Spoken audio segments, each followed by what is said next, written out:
नमस्कार। कथा कहने वाले चैनल में आपका स्वागत है। कहानी का नाम है राम दुलारी की 13वीं। आकाश में काले बादल घुमड़ रहे थे। किसी भी क्षण वर्षा हो सकती थी। वर्षा की संभावना से मनुष्यों का समूह राम नाम सत्य है कि गुहार लगाता जल्दी जल्दी कदम बढ़ाता शमशान की ओर जा रहा था। आकाश में बिजली कड़की और उसी क्षण पानी की बौछार का एक झोंका आया और अर्थी को सहला गया।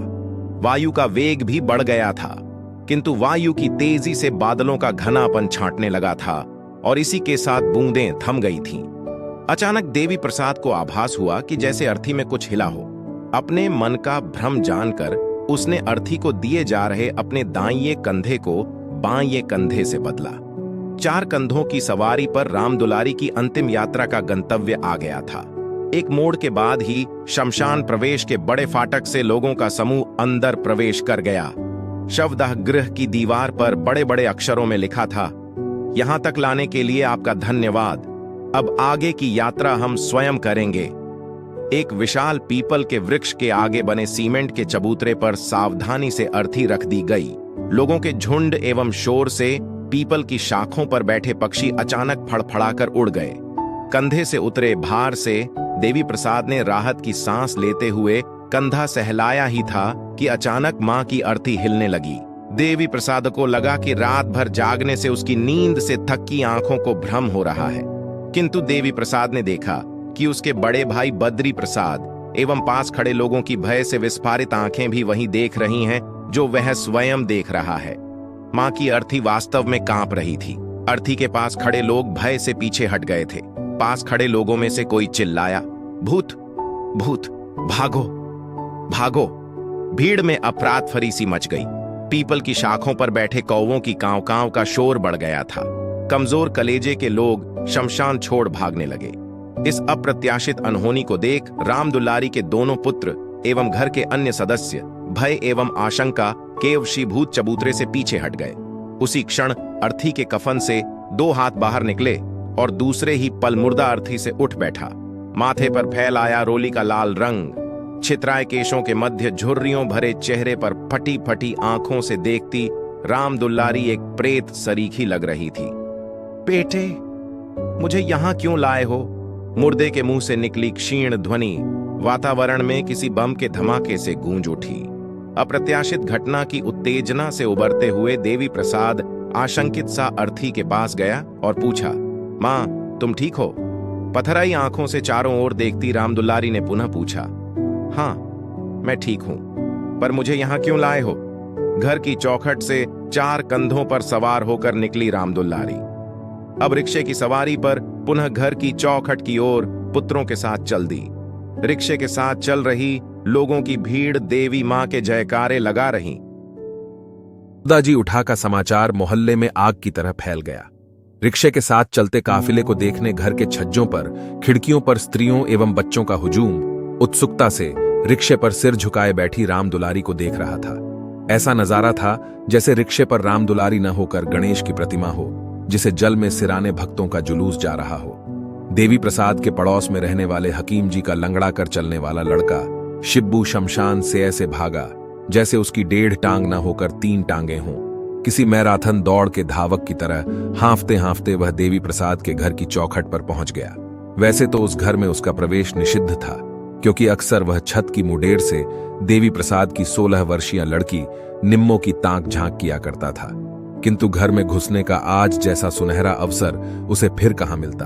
अम्मा के मरकर जिंदा होने की धांसू खबर का वह प्रथम संदेश वाहक बनने का गौरव पाना चाहता था।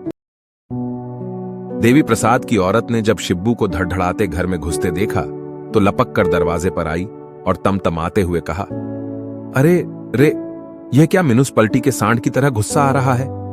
शिब्बू थोड़ा सा ठिठका, फिर जैसे ही उसकी नजर कमरे के बाहर खड़ी निम्मो पर पड़ी तो दूने उत्साह से उसने कहा, आंटी, ऐसी खबर लाया हूं कि सुनकर उछल पड़ोगी। सुनकर निम्मो भी उत्सुकता से चौखट तक आ गई। उसने आज चुन्नी भी नहीं डाली हुई थी। कमीज से उसका गदराया वदन झलक रहा था। अभी घर से मुर्दे की धूल भी नहीं छाटी और तू खबरची बनकर घुस आया। देवी प्रसाद की औरत ने निम्मो को घूरते हुए कहा। वहीं तो शमशान घाट पर अम्मा कफन फाड़ कर उठ बैठी और अब रिक्शे पर बैठकर घर आ रही हैं। शिब्बू ने कनखियों से निम्मो की कमीज को तकते हुए कहा, क्या अनाप शनाप बक रहा है? देवी प्रसाद की पत्नी ने अविश्वास से कहा। विश्वास नहीं आता तो गली से आता देवी मैया के जयकारे का शोर तो सुनाई दे रहा है। यह अम्मा के जुलूस का शोर है, शिब्बू ने जोर देते हुए कहा।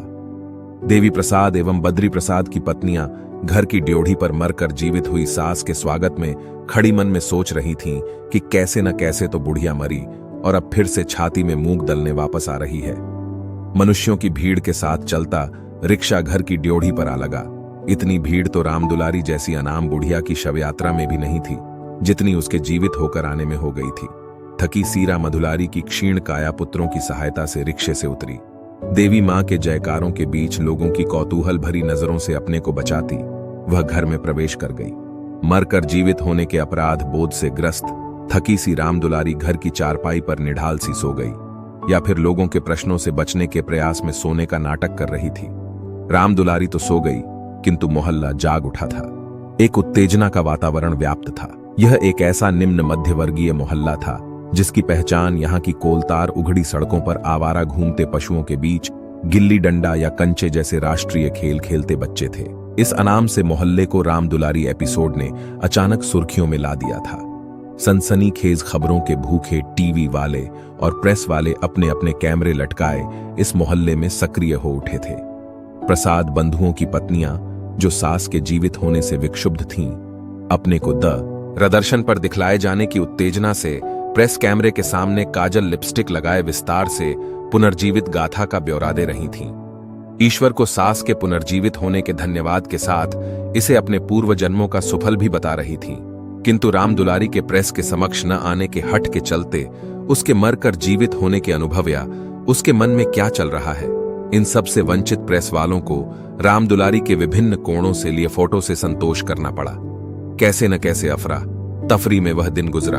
अगले दिन घर के सदस्यों एवं मोहल्ले के बड़े बूढ़ों की राय से जीवित हुए मुर्दे के संभावित दुष्प्रभाव की छाया के निवारण हेतु पंडित शिवचरण बुलवाए गए।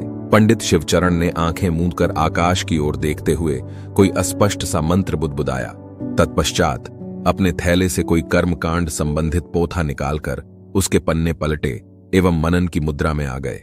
ऐसा लगता था जैसे कोर्ट में बैठा कोई न्यायाधीश सबूतों एवं गवाहों को सुनने के बाद किसी जटिल मुकदमे का फैसला सुनाने जा रहा हो। पंडित शिवचरण के जीवन में संभवतः यह प्रथम अवसर ही था जब मरकर जीवित हुए किसी जीव के कर्मकांड संबंधित अनुष्ठान का निर्णय उन्हें देना था। शिवचरण जी ने कर्मकांड ग्रंथ को श्रद्धा से अपने थैले में रखा। तत्पश्चात गंभीरता का मुखौटा ओढ़ते हुए देवी प्रसाद एवं बद्री प्रसाद को संबोधित करते हुए कहा, देखिए जजमान, आपकी मां की मृत्यु तो निश्चित रूप से हो चुकी थी, किंतु ईश्वर कृपा से पूर्व जन्म कर्म फलों के कारण इसी शरीर में उन्हें नया जीवन दिया गया है। कोने में खड़ी दोनों पत्नियां पंडित के ज्ञान दर्शन को समझने की चेष्टा में अपने अपने पतियों के समीप आ खड़ी हुई, किंतु इन सब के भ्रमित चेहरों पर साफ लिखा था कि मृत्यु, पूर्व जन्म कर्म फल जैसी शब्दावली उनके लिए ऐसे ही अनजान थी जैसे गांव की पाठशाला के मास्टर के लिए ट्विटर और फेसबुक जैसी शब्दावली। देवी प्रसाद ने अपने अज्ञान के क्षोभ को दबाते हुए झल्लाकर कहा, पंडित जी, यह कर्मकांड और कर्मफल के ज्ञान को छोड़िए, हमें तो यह बतलाइए कि अब हमें करना क्या है।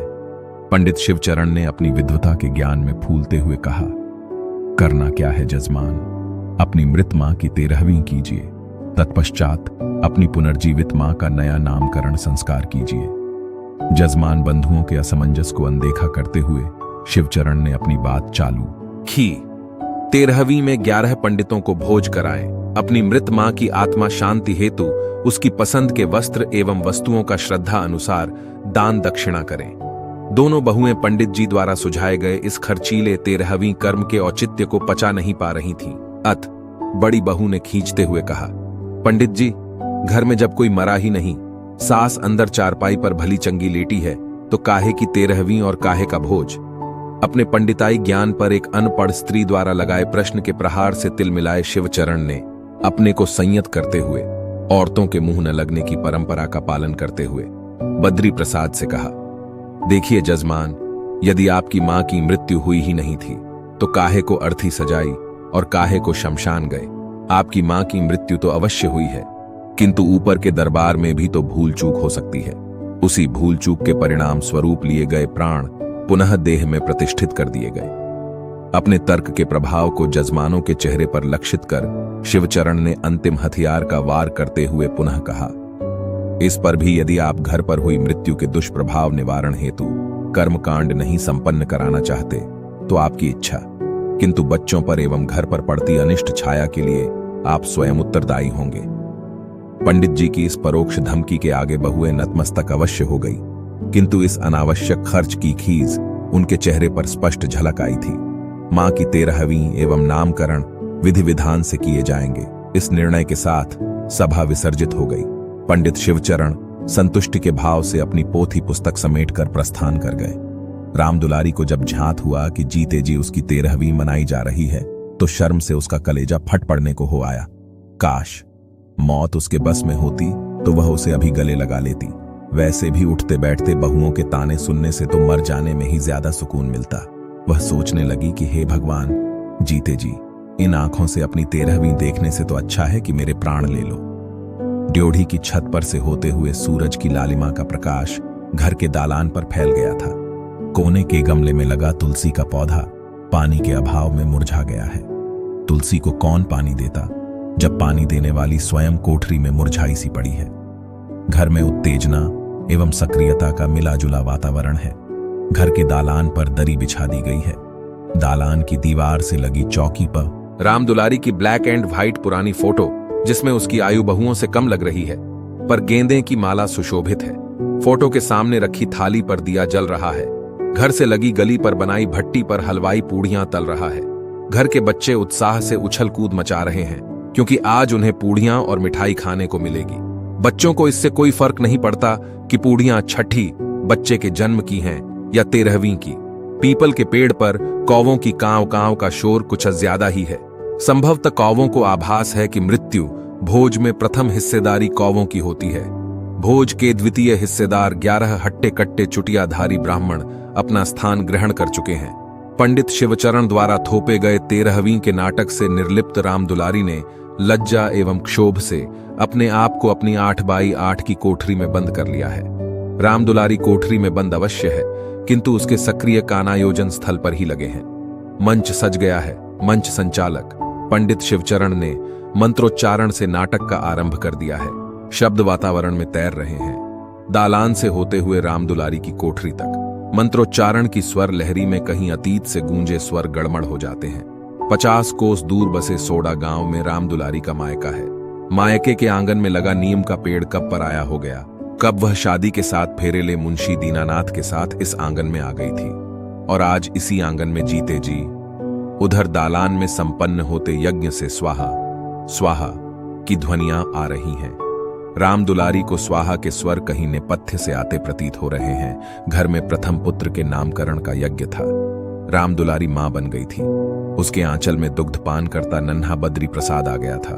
उसने स्त्रीत्व की पूर्णता पाली थी। और फिर आया देवी प्रसाद। घर का यही आंगन 2 बच्चों की किलकारियों से गुलजार हो गया था। उस दिन उसे बड़ा आश्चर्य हुआ जब उसने देखा कि मुंशी जी एक भूरी गाय की डोर थामे चले आ रहे हैं। पति ने मुस्कुराते हुए कहा था, घर में एक मां तो तुम हो ही, मैं एक और मां ले आया हूं। आज राम दुलारी को सब एक एक कर याद आ रहा है। यादों का तारतम्य बाहर दालान से आती बर्तनों प्लेट प्यालियों की आवाजों से टूट जाता है। संभवतः ब्राह्मण 13वीं का भोज कर रहे हैं। वातावरण में आलू पूरी की सुगंध फैल जाती है, जीरे वाले आलू के साथ। अजब, इन मिली नमकीन पूरियां मुंशी दीनानाथ को भी बहुत पसंद थीं। बाहर दालान में लोगों के चलने फिरने के स्वर आ रहे हैं। दरवाजे के बाहर से आती पदचाप से ही राम दुलारी पहचान जाती थी कि मुंशी जी आ रहे हैं। ऐसे ही एक दिन जब उसे लगा था कि घर के दरवाजे के बाहर से आती पति की चिर परिचित पदचाप आज और दिनों की अपेक्षा कुछ बदली सी है। मुंशी जी की पदचाप में एक लड़खड़ाहट सी थी। आते ही क्लांत से खाट पर लेट गए और बोले, बद्री की मां, सीने में दर्द सा उठ रहा है। वह तुरंत रसोई से तेल की शीशी ले आई। वह सीने में तेल की मालिश करती रही और मुंशी जी की आंखें मूंदती गईं। मुंशी जी का शरीर एक बारगी कंपकंपाया। एक झटका सा लगा और उनके हाथ से तेल की कटोरी गिर गई। और फिर सब शांत। तेल मालिश उसके 40 वर्षीय विवाहित जीवन में पति को दी गई उनकी अंतिम सेवा बन गई। आंसू की गर्म बूंद आंख की कोर से निकल राम दुलारी के गालों पर ढलक जाती है। कोठरी की दीवारें धुंधला सी जाती हैं। दालान से आती आवाजों की ध्वनियां दूर कहीं खो जाती हैं। आंखों में अक्स से तैर आते हैं। मुंशी जी खड़े मुस्कुरा रहे हैं। भूरी गाय ओसारे में खड़ी रंभा रही है। एक माँ दूसरी माँ को बुला रही है। मायके के आंगन वाला नीम का पेड़ उसे बुला रहा है। फिर सब दृश्य एक दूसरे में गड़मड़ हो जाते हैं। मुंशी जी, भूरी गाय, नीम वाला आंगन, नींद की खुमारी सी छाती जा रही है। उधर दालान में पंडित शिवचरण का थैला दान दक्षिणा के सामान से भर गया है। जीवन की निस्सारता और अंत में सब कुछ यहीं रह जाता है, जैसे वाक्यों से 13वीं कर्म के बाद का पारंपरिक प्रवचन कर रहे हैं। मेरा तेरा, लेना देना, मोह माया सब छलावा है। श्रोता उबासियां लेते पंडित जी का प्रवचन सुन रहे हैं। संसार तो एक छलावा है, बस एक ईश्वर ही सत्य है कि वाक्य से पंडित शिवचरण अपने प्रवचन का समापन करते हैं। जजमान बद्री प्रसाद को संबोधित करते हुए, आपकी माताजी का 13वीं कर्म तो संपन्न हुआ, अब अपनी माताजी को नामकरण संस्कार हेतु बुलवाइए। पंडित जी ने संतुष्टिपूर्ण मुद्रा में कहा। दोनों पुत्र और उनके पीछे उनकी पत्नियां रामदुलारी की कोठरी में प्रवेश करते हैं। रामदुलारी खुली आंखों से सो रही है, शांत एवं निश्चल। उठो मां, पंडित जी नामकरण के लिए बुला रहे हैं। वह उसे हिलाते हैं। रामदुलारी का निस्पंद ठंडा शरीर एक तरफ को लुढ़क जाता है, किंतु उसकी खुली आंखें जैसे कहीं कुछ खोज सी रही हैं। कहानी सुनने के लिए धन्यवाद। आप